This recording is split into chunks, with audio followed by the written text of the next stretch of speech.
Good morning everybody. ఈరోజు Hershey chase DNA జన్యు పదార్థం యొక్క రసాయనిక స్వరూప నిర్ధారణ కోసం బ్యాక్టీరియా ఫేజ్లు, ఈకోలే బ్యాక్టీరియాలు వాటి మీద కొన్ని కిరణ ధార్మిక ప్రయోగాలు చేశారు. వాటి గురించి మీకు ఇప్పుడు ఎక్స్ప్లెయిన్ చేస్తాను. ఈకోలే మీద దాడి చేసే బ్యాక్టీరియోఫేజ్ అది T2 రకం అనమాట. ఇది ఈ ప్రయోగానికి ఎంచుకున్నారు. ఈ బ్యాక్టీరియోఫేజ్లో ఒక ప్రోటీను, ఒక డిఎన్ఏ అనే భాగాలు ఉంటాయి. సో దీనిలో ఈ ప్రోటీన్ని, డిఎన్ఏను కిరణ ధార్మికతకు గురి చేశారు. ప్రోటీన్ తొడుగు మీదేమో S35 అనే కిరణ ధార్మిక రకాన్ని, డిఎన్ఏ పైన P32 అనే కిరణ ధార్మిక రకాన్ని ప్రయోగించడానికి ఉపయోగించారు. ఇలా బ్యాక్టీరియా ఫేజ్లో కిరణ ధార్మికత రకానికి చెందిన ఈకోలే పైన బ్యాక్టీరియా ఫేజ్ని ఈకోలే పైన ప్రయోగించారు. అలా ఈకోలే మీద ప్రయోగించినప్పుడు బ్యాక్టీరియా ఫేజ్ సంక్రమణ చెందే మార్పుని పరిశీలించారు. అప్పుడు S32 కిరణ ధార్మిక ఫేజ్ యొక్క ప్రోటీన్ తొడుగు అది ఈకోలే అతిథేయ కణం బయటే ఉండిపోయి డిఎన్ఏ P32 ఈకోలే లోపలికి ప్రవేశించినట్లుగా గుర్తించారు. అంతేకాక బ్యాక్టీరియా ఫేజ్ నుండి ఏర్పడిన పిల్ల ఫేజ్ కణాలలో కూడా ఈ P32 అనే కిరణ ధార్మికత కలిగినటువంటి డిఎన్ఏ మాత్రమే ఉండటం వీళ్ళు గుర్తించడం జరిగింది. సో పిల్ల ఫేజ్ అణువులలో కూడా S35 కిరణ ధార్మికత రకం పూర్తిగా లేకపోవడం హర్షీ చేజ్లు గుర్తించారనమాట. సో దీన్ని బట్టి డిఎన్ఏ జెనెటిక్ మెటీరియల్, దాని ద్వారానే ఈ కిరణ ధార్మికత జరిగినటువంటి రకం కూడా కనిపించడం ఏర్పడింది అని హర్షీ చేజ్ వాళ్ళ ఎక్స్పెరిమెంట్స్ ద్వారా నిరూపించారు. సో దాని గురించి మీకు ఇప్పుడు ఎక్స్ప్లెయిన్ చేస్తాను. సో ఫస్ట్ 1952లో ఏడి హర్షీ, ఈయన ఒక నోబెల్ ప్రైజ్ గ్రహీత. 1969లో ఆయనకి నోబెల్ ప్రైజ్ వచ్చింది. సో హర్షీ, అజన్ and Chase, they experiments showed that the genetic information of the particular bacterial virus was present in DNA. So bacterial virus ఉంది DNA రూపంలో అని ఈ ఎక్స్పెరిమెంట్ ద్వారా నిరూపించబడింది. ఇక్కడ వీళ్ళు తీసుకున్న బ్యాక్టీరియా ఫేజ్లు T2 బ్యాక్టీరియా ఫేజ్లు. ఒక T2 బ్యాక్టీరియా ఫేజ్ అనేది it is a virus that affects bacteria is known as bacteriophage. That is T2 bacteriophage that infects the bacteria. That bacteria name is E. coli bacteria.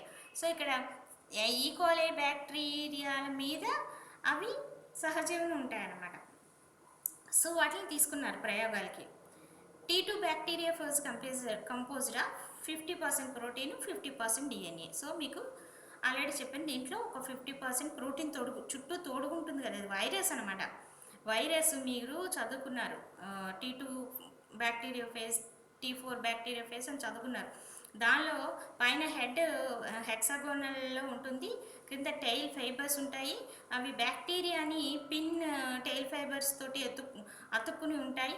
So ఇవన్నీ మీరు virus యొక్క structure చదివినప్పుడు చదివారు. So ఇటువంటి T2 bacteria ఫేజ్ని తీసుకున్నాము. ఈ T2 bacteria ఫేజ్లో 50% protein, 50% DNA ఉంది. దీనిలో experiments prior to 1952 had shown that all the T2 bacteria reproduction takes place within E. coli cell. So వీటి యొక్క రిప్రొడక్షన్ E. coli సెల్లో జరుగుతుంది. అంటే ఇప్పుడు T2 అనేది E. coli బ్యాక్టీరియాని ఎఫెక్ట్ చేయడానికి వచ్చింది, దాడి చేయడానికి వచ్చింది. Therefore, when Hershey and Chase showed that DNA of the virus particle entered the cell, whereas the most of the protein of the virus remained absorbed to the out of the cell. So ఈ experiment ద్వారా ఏం prove చేయబడింది? యాక్చువల్గా మీకు DNA వైరస్లో ప్రతికృతి జరుగుతుంది. That replication ఫేజ్ని మీకు explain చేసినప్పుడు ఈ వైరస్ హెడ్స్ అన్నీ ద అవి హెడ్స్ టెయిల్స్ అన్నీ కూడా బయట ఉండిపోతాయి. లోపల డిఎన్ఏ మాత్రమే బ్యాక్టీరియాలోకి ప్రవేశిస్తుంది. అది జనరల్గా మీకు తెలుసు. సో ఇక్కడ కూడా జరిగింది అదే. హెర్షీ చేజ్ ఒక T2 బ్యాక్టీరియా ఫేజ్ని ఈకోలే బ్యాక్టీరియాని దాడి చేయడానికి తీసుకొచ్చినప్పుడు వాళ్ళు ఏం అబ్జర్వ్ చేశారు? ఆ ప్రోటీన్ కోట్ బయటే ఉండిపోయింది, డిఎన్ఏ మాత్రం లోపలికి ఎంటర్ అయింది అని తెలుసుకున్నారు. This is strongly implied that the genetic information necessary for viral reproduction is DNA. So virus యొక్క రిప్రొడక్షన్ జరగాలంటే ద జెనెటిక్ ట్రాన్స్ఫర్మేషన్ డిఎన్ఏ ద్వారా జరుగుతుంది అని వీళ్ళు కనిపెట్టారు.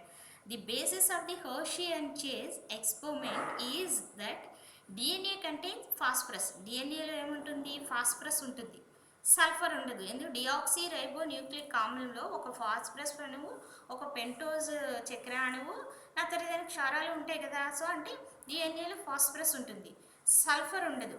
వెరాజ్ the protein contains sulphur but no phosphorus.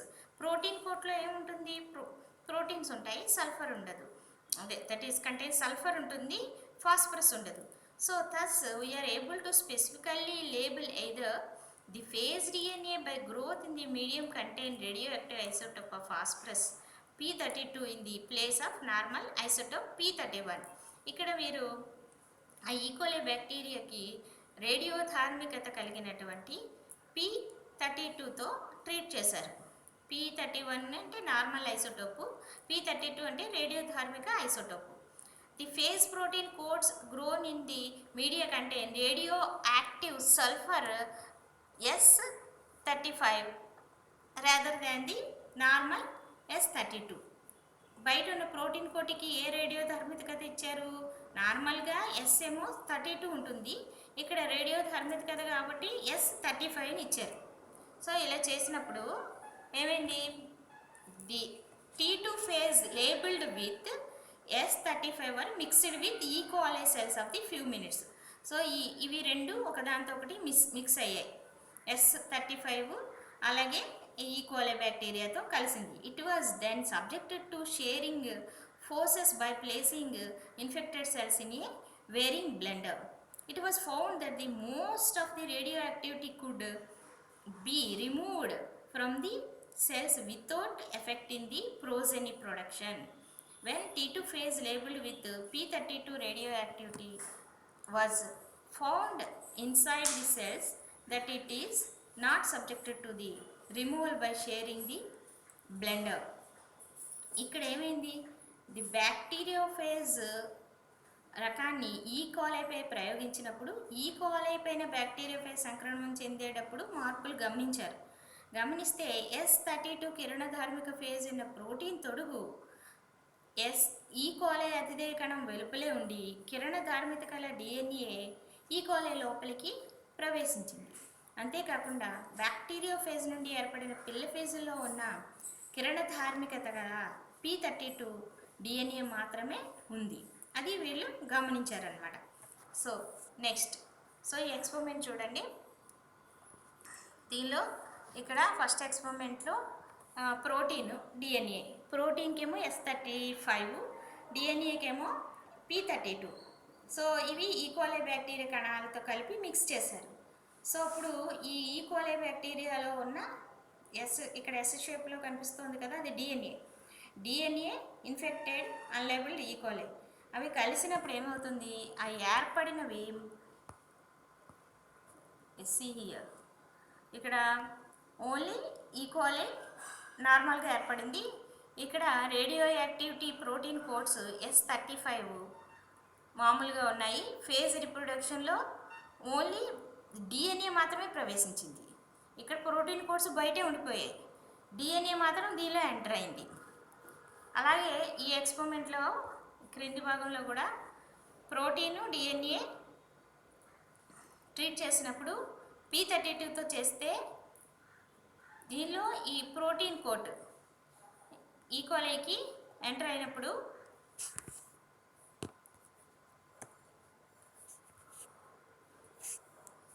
ఇక్కడ చూడండి P32 ఈ ప్రోటీన్ కోట్ లోపలికి ప్రవేశించింది. సో అంటే డిఎన్ఏ మాత్రమే లోపలికి ప్రవేశిస్తుంది, ప్రోటీన్స్ మాత్రం బయట మిగిలిపోతాయి అని మొత్తం ఈ ఎక్స్పెరిమెంట్ యొక్క ఉద్దేశం. ఈ ఎక్స్పెరిమెంట్ కలర్ఫుల్గా ఇక్కడ కూడా అట్లానే చూపించారు. సో దీనిలో ఇక్కడ బ్లూ కలర్లో ఉన్నది డిఎన్ఏ.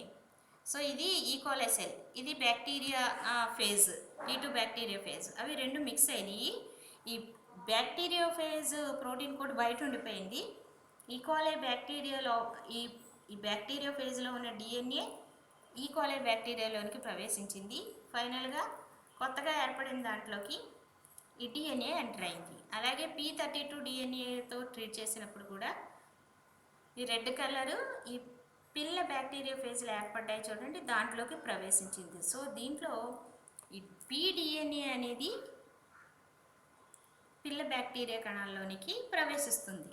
సో ఈ ప్రయోగం ద్వారా డిఎన్ఏనే అసలైన జన్యు పదార్థం అని నిరూపించబడింది. ఈ విధంగా బ్యాక్టీరియా ఫేజ్లు ఈకోలై బ్యాక్టీరియాలను ప్రయోగించి Hershey chase DNA genetic material అని నిర్ధారణగా నిరూపించడం జరిగింది. So thank you.